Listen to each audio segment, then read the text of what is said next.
Good evening, ladies and gentlemen, and welcome to tonight's session of Ask Zak. And today we are very practical and we're going to look at how to inject your animals. And when we talk about the animals, the type of animals, we're looking at your ruminants, your cattle, sheep and goats. So first and foremost, a few things that you need to have in place before you even inject your animal is, of course, your weight of your animal. It is incredibly important. All medications that you inject into your animal works according to body mass. And if you give too little or too much, you are going to have negative effects. Either the medicine not working or negative effects on the animal's body if you inject too much. So you can use something like a weight band. That is, of course, a very handy tool to estimate what the animals weigh. Secondly, you need to look at the basic medicine that you're going to inject the animal with. If you shake the bottle around and look inside, you will see they are not always the same thickness. Something like an antibiotic, terramycin or Ultratec, you'll see it's a more oil base, so it's a thicker liquid that you've got there, where with your vaccination it's a very watery, it flows very easily. So that's a very big difference between some of the medications. It's important to take notice because that's going to affect the type of needle that you're going to choose.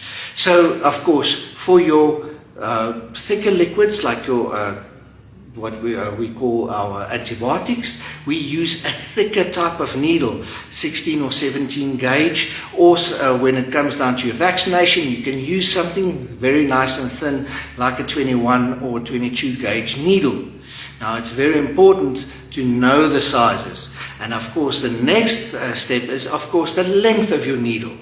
When you apply intramuscular inside the muscle of the animal, you're going to, of course, need a longer type needle to give the medication in the correct location. So when it comes down to your, let's say, your vaccination or anything that you do subcutaneously, you can look at a shorter needle because you don't need the length to apply it to your animal.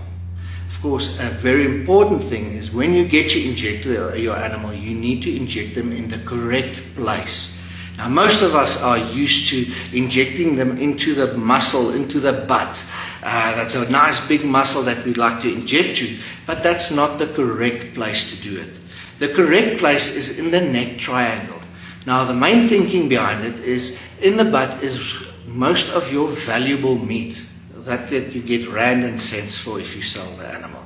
So if you damage that meat by injecting incorrectly or maybe injecting too much, then you're going to get a lower price where your meat in the neck is not as valuable.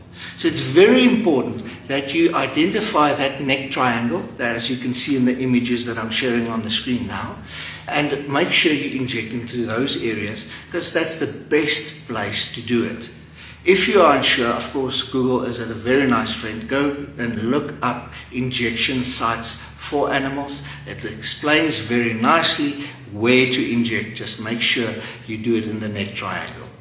For more information, of course, contact your nearest Alzu one-stop shop or your nearest technical advisor for assistance and, of course, more information. So till next week, same time, same place. Have a good evening. Goodbye.